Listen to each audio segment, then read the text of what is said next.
C'est parti pour ce Grand Prix d'Angers-Loire Métropole, parti avec Aubryon du Gers, le champion de Jean-Michel Bazir, très bien parti à son échelon.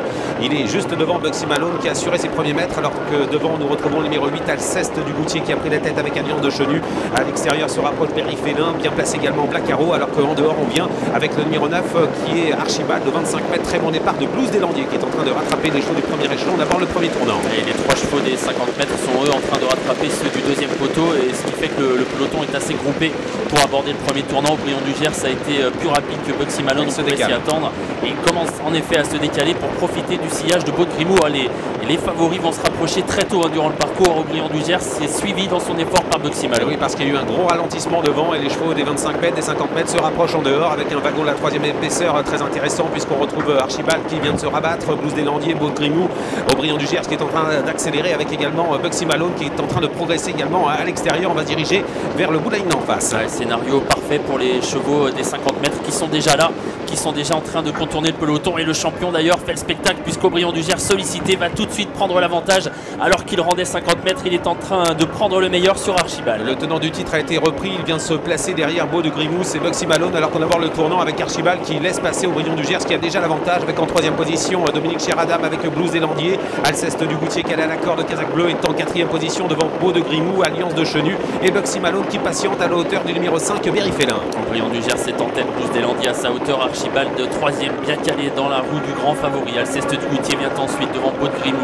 Bugsy Malone qui est bien placé lui aussi, Berry Félin patiente ensuite côté corde devant Blacaro alors qu'on passe devant les tribunes, et Blues des Landiers a pris le meilleur sur Aubryon du Gers. Oui, il a laissé passer Jean-Michel Bazir, Dominique Cheradam qui a pris la tête avec Blues des Landiers qui fait du train désormais, on passe devant les tribunes. Aubryon du Gers deuxième, derrière Blues des Landiers qui avance devant avec en troisième position Archibald calé à la corde. Il y a Alceste du Goutier, on avait repris dans le premier tournant, on a accéléré dans la ligne en face et on accélère devant les tribunes. Le peloton s'étire et Bugsy Malone se rapproche, il vient de passer en quatrième position à un tour de l'arrivée. Ouais, Bugsy Malone se rapproche, Jean-Michel Bazir pour le moment est confort avec le favori Aubryon du Gers parce qu'il peut suivre Blues des Landiers, mais comme Bugsy Malone progresse, ça va certainement être un peu tactique désormais. Il va falloir ne pas se faire piéger dans le dos de Blues des Landiers. Attention effectivement, parce que Johan Le Bourgeois est en train de venir avec Bugsy Malone et Aubryon du Gers va se retrouver enfermé. Est-ce qu'il va pouvoir se décaler?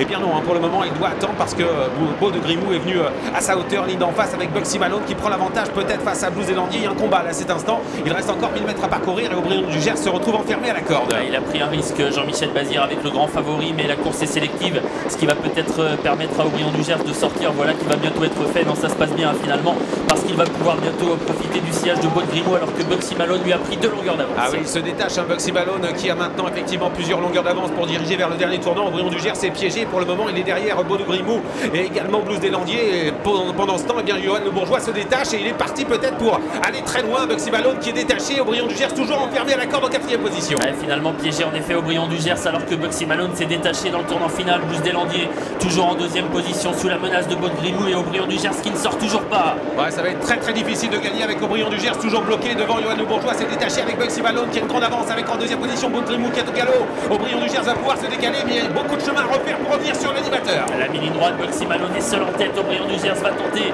de se lancer à sa poursuite, mais il a encore quelques longueurs à refaire. Bugsy Malone toujours en tête à 200 mètres du poteau. Un énorme Aubryon du Gers qui se rapproche maintenant, qui prend l'avantage face à Bugsy Malone. Il a été longtemps enfermé Jean-Michel Bazir et finalement il va s'imposer dans ce Grand Prix d'Angers. Une victoire pour Aubryon du Gers qui nous a fait peur un instant, mais qui s'impose devant Bugsy Malone. Beau de Grimaud, le numéro 13 et 3e, 4e place pour Archibald et 5e place à la corde pour le numéro 12 Blues des Landiers.